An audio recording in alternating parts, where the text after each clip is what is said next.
4 কোটি টাকার সিনেমায় সে কাজ করছে, গল্প দেখে কাজ করছে।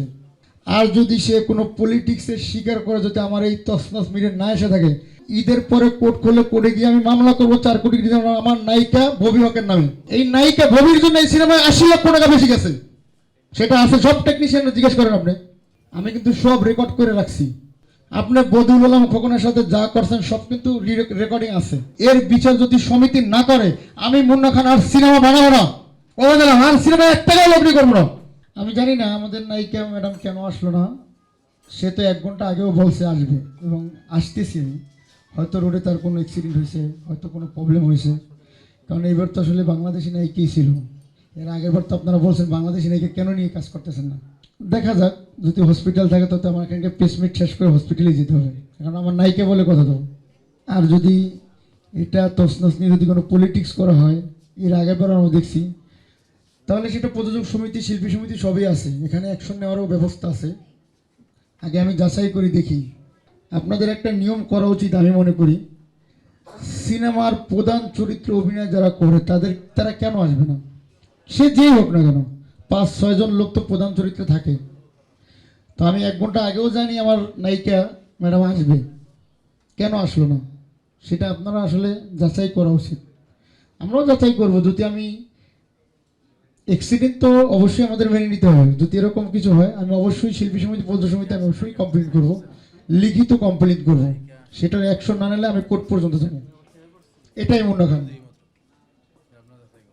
আমি লিখিত অভিযোগ করব। যদি সেটার অ্যাকশন শিল্পী সমিতি, প্রযোজক সমিতি না নেয়, সেটার জন্য আমি কোর্ট পর্যন্ত যাব।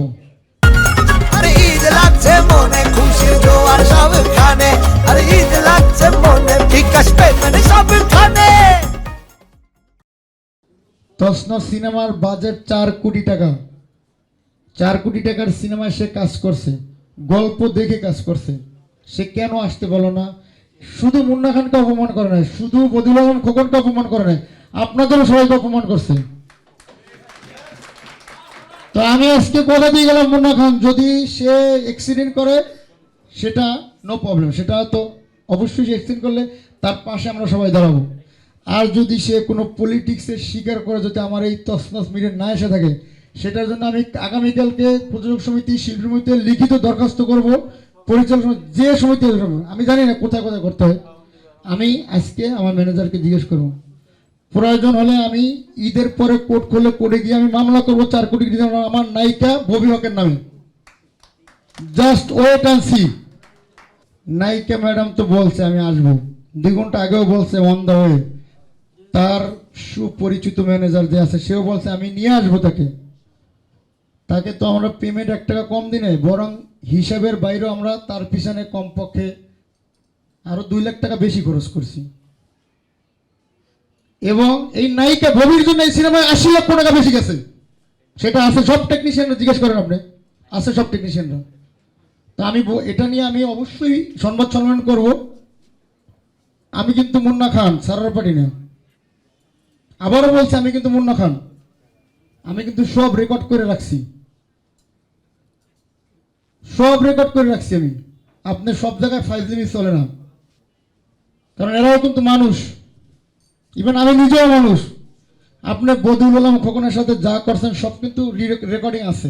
আমি বলে গেলাম আজকে, আপনার আজকে আর কিছু বলতে চাই না। আমি ঈদের পরে আবার সংবাদ সম্মেলন করবো। যদি সে ইচ্ছাকৃতভাবে না এসে থাকে, তাহলে ঈদের পরে অবশ্যই সবাই ছুটিতে যাবে। আমি খসরু ভাইকে নিয়ে কথা বলে, আমার ডিরেক্টরের সাথে, আমার টিমের সাথে কথা বলে, ঈদের পরে আমি কাতারে যাওয়ার আগে অবশ্যই সম্মেলন করে যাব।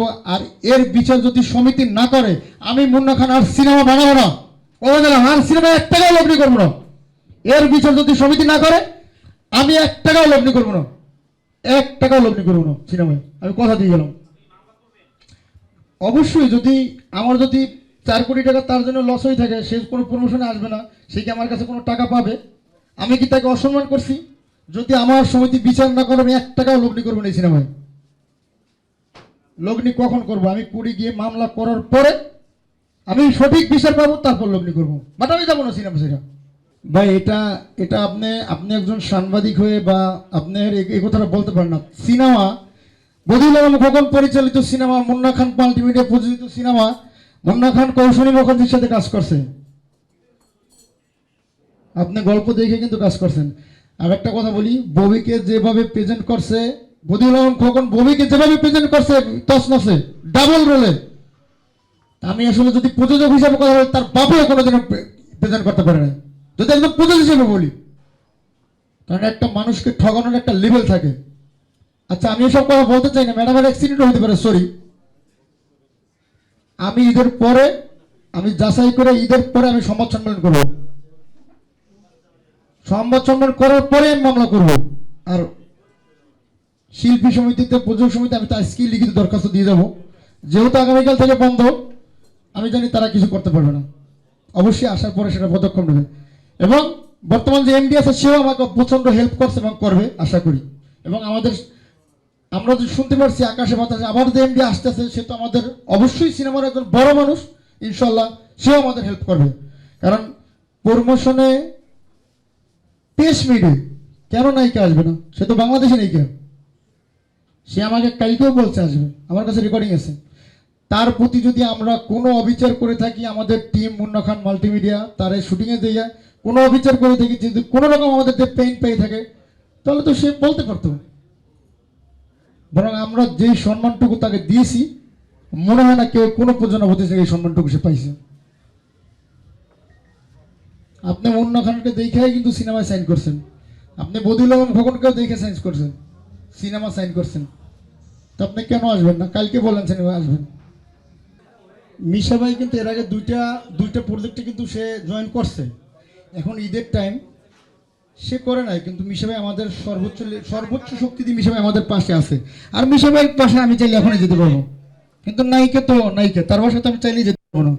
নায়িকাকে তাকে সম্মান দিয়ে তাকে দাওয়াত দেওয়া হয়েছে, এবং এটা তার সিনেমা, এটা ববি হকের সিনেমা তছনছ। আফটার লং টাইম তছনছের মতো একটা সিনেমায় কাজ করছে, সেটা তো তার সৌভাগ্য কপাল।